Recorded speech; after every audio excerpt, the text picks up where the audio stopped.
Bonjour à tous et bienvenue dans cette vidéo sur les modèles de la lumière dans laquelle je vais parler du lien entre l'émission et l'absorption d'un photon par un atome. L'absorption et l'émission d'un photon par un atome utilisent tous les deux le diagramme énergétique de l'atome. Dans le cas donc, de l'émission d'un atome, on considère donc, un électron qui se trouve sur un niveau d'énergie excité et en se désexcitant, c'est-à-dire en passant à un niveau d'énergie inférieur, il émet un photon.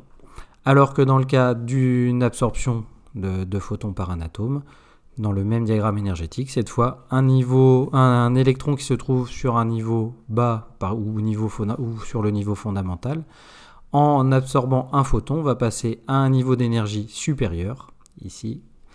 Et donc, nous voyons certaines particularités en lien avec le diagramme énergétique. Tout d'abord, comme le diagramme énergétique n'est constitué que de certains niveaux particuliers, il ne s'agit pas ici d'un continuum d'énergie, cela signifie que seules certaines transitions énergétiques vont être possibles. Donc cela veut dire que les photons émis ne pourront pas correspondre à, par exemple, à une énergie qui se trouve entre E3 et E2 pour aller jusqu'à E1.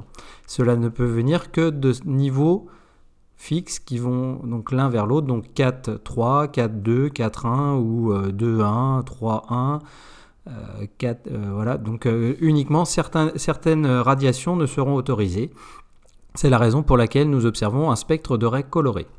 La même chose de l'autre côté, nous voyons que là encore, les photons qui pourront être absorbés par l'atome ne peuvent correspondre qu'à des transitions énergétiques entre deux niveaux d'énergie. Donc là encore, les raies noires du spectre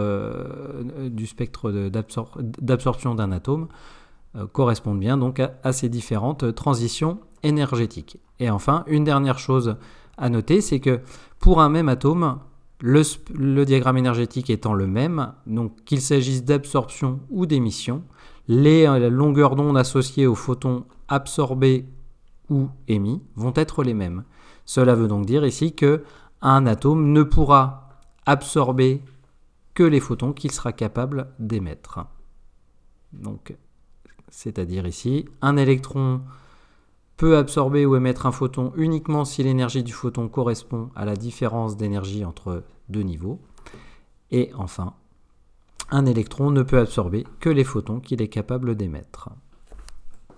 Donc si je regarde maintenant sur un spectre d'émission et d'absorption, donc le spectre d'émission constitué d'un fond noir avec des raies colorées.